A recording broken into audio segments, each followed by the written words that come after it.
लेकिन दोस्तों, इस पूरी कहानी का सबसे खतरनाक और चौंकाने वाला पहलू अभी बाकी था, क्योंकि दिल्ली में चल रही इस हाई लेवल बैठक के दौरान सुरक्षा एजेंसियों ने कुछ ऐसे इनपुट साझा किए जिन्होंने वहां मौजूद हर बड़े अधिकारी को पूरी तरह गंभीर कर दिया।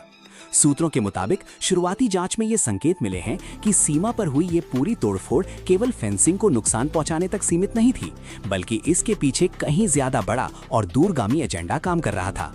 खुफिया एजेंसियों को शक है कि इस अराजकता की आड़ में भारत के बेहद संवेदनशील इलाकों में बड़े स्तर पर घुसपैठ कराने, अवैध हथियार पहुंचाने और कुछ स्लीपर मॉड्यूल्स को सक्रिय करने की कोशिश की जा सकती थी। यही कारण है कि इस पूरे घटनाक्रम को अब केवल बॉर्डर डिस्टर्बेंस नहीं, बल्कि एक बड़े राष्ट्रीय सुरक्षा खतरे के रूप में देखा जा रहा है। बताया जा रहा है कि बीएसएफ द्वारा पकड़े गए 38 उपद्रवियों से पूछताछ में कई बेहद अहम सुराग हाथ लगे हैं। कुछ संदिग्धों ने कथित तौर पर यह स्वीकार किया है कि उन्हें पहले से विशेष ट्रेनिंग और निर्देश दिए गए थे। उन्हें मौसम खराब होने का इंतजार करने को कहा गया था, ताकि विजिबिलिटी कम होने पर भारतीय सुरक्षा व्यवस्था को अस्थायी रूप से बाधित किया जा सके। यही नहीं, कुछ संदिग्ध मोबाइल डिवाइसों और डिजिटल लोकेशन डेटा से ये भी संकेत मिले हैं कि सीमा पार बैठे कुछ मास्टरमाइंड लगातार इन गतिविधियों की लाइव मॉनिटरिंग कर रहे थे। और दोस्तों, जैसे जैसे ये खुलासे सामने आ रहे हैं, वैसे वैसे पूरे देश में एक ही सवाल गूंज रहा है, आखिर भारत के खिलाफ इतनी बड़ी साजिश रचने की जरूरत क्यों पड़ी? क्या ये केवल सीमा पर तनाव बढ़ाने की कोशिश थी, या फिर इसके पीछे भारत के उस बेहद संवेदनशील इलाके यानी चिकन नेक कॉरिडोर को लेकर कोई बहुत बड़ा भू राजनीतिक खेल खेला जा रहा था? आपको बता दें कि चिकन नेक कॉरिडोर, जिसे सिलीगुड़ी कॉरिडोर भी कहा जाता है, भारत के लिए केवल एक सड़क या जमीन का छोटा सा टुकड़ा नहीं है, बल्कि ये वो रणनीतिक जीवन रेखा है जो पूरे पूर्वोत्तर भारत को देश के बाकी हिस्से से जोड़ती है। ये कॉरिडोर कई जगहों पर इतना संकरा है कि इसकी चौड़ाई बेहद कम रह जाती है। ऐसे में यहाँ पैदा होने वाला कोई भी सुरक्षा संकट पूरे देश की रणनीतिक व्यवस्था को प्रभावित कर सकता है। और शायद यही वजह है कि इस बार भारत ने बिल्कुल भी देरी नहीं की। जैसे ही सीमा पर हालात बिगड़ने की खबरें सामने आईं, वैसे ही केंद्र सरकार ने पूर्वी सीमा पर सुरक्षा ग्रिड को पूरी तरह एक्टिव कर दिया। सेना की कई रिजर्व यूनिट्स को स्टैंड बाय मोड पर रखा गया, एयर सर्विलेंस बढ़ा दी गई, कई संवेदनशील क्षेत्रों में नाइट विजन ड्रोन और अत्याधुनिक सेंसर सिस्टम तैनात कर दिए गए। सूत्रों के मुताबिक अब सीमा पर केवल मानव गश्त पर निर्भर रहने की बजाय आर्टिफिशियल इंटेलिजेंस आधारित निगरानी तंत्र को भी तेजी से लागू किया जा रहा है। हर संदिग्ध मूवमेंट को लाइव ट्रैक करने के लिए कमांड सेंटरों को एक दूसरे से जोड़ा गया है, यानी अब सीमा पार से होने वाली किसी भी छोटी से छोटी गतिविधि को भी नजरअंदाज करना लगभग असंभव बना दिया गया है। लेकिन दोस्तों, इस पूरे घटनाक्रम का एक अंतर्राष्ट्रीय एंगल भी तेजी से चर्चा में आ रहा है।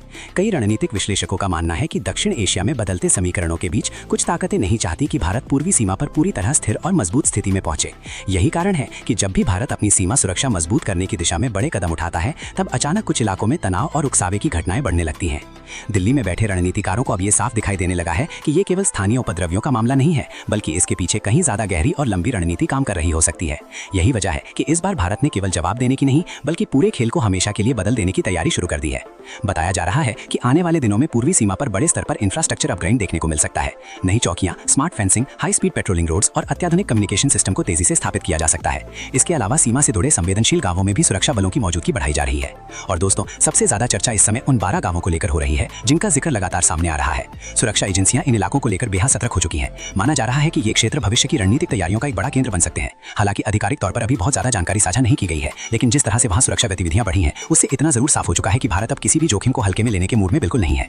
इसी बीच सीमा से एक और बड़ी खबर सामने आई है जिसने पूरे घटनाक्रम को और ज्यादा विस्फोटक बना दिया है। सूत्रों के अनुसार बीएसएफ और खुफिया एजेंसियों को कुछ ऐसे डिजिटल मैप्स और कोऑर्डिनेट्स मिले हैं जिनमें सीमा के बेहद संवेदनशील पॉइंट्स को विशेष रूप से मार्क किया गया था।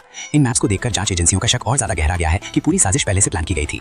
यानी दोस्तों, ये केवल भीड़ द्वारा अचानक किया गया हमला नहीं था, बल्कि इसके पीछे एक बेहद संगठित नेटवर्क एक्टिव था जो भारत की सुरक्षा व्यवस्था की कमजोरियों को तलाशने की कोशिश कर रहा था। लेकिन इस बार भारत ने जिस तेजी और आक्रामकता से जवाब दिया है, उसने विरोधी खेमे की पूरी रणनीति को उल्टा कर दिया है। उधर सीमा पार अब डर और बेचैनी का माहौल लगातार बढ़ता जा रहा है। खबरें आ रही हैं कि वहां के कई सीमावर्ती इलाकों में सुरक्षा बलों की अतिरिक्त तैनाती की गई है। कई स्थानों पर स्थानीय प्रशासन को हाई अलर्ट पर रखा गया है। वहीं कुछ कट्टरपंथी संगठनों ने सोशल मीडिया के जरिए माहौल भड़काने की कोशिश भी शुरू कर दी है। लेकिन भारत की एजेंसियां अब पहले से कहीं ज्यादा सतर्क और एक्टिव दिखाई दे रही हैं।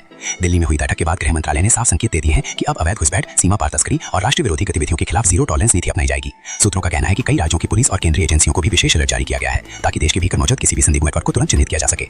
दोस्तों, अगर हम पिछले कुछ वर्षों की घटनाओं को ध्यान से देखें तो एक बात पूरी तरह साफ नजर आती है। भारत अब अपनी सीमाओं की सुरक्षा को लेकर पुरानी रक्षात्मक रणनीति से आगे बढ़ चुका है। अब केवल प्रतिक्रिया देने की बजाय पहले से तैयारी करने और खतरे का जड़ से खत्म करने की नीति पर तेजी से काम हो रहा है। और शायद यही वजह है कि इस बार सीमा पार बैठे रणनीतिकार सबसे ज्यादा परेशान दिखाई दे रहे हैं, क्योंकि उन्हें अंदाजा नहीं था कि भारत इतनी तेजी से टेक्नोलॉजी, इंटेलिजेंस और सैन्य समन्वय के जरिए पूरा समीकरण बदल देगा।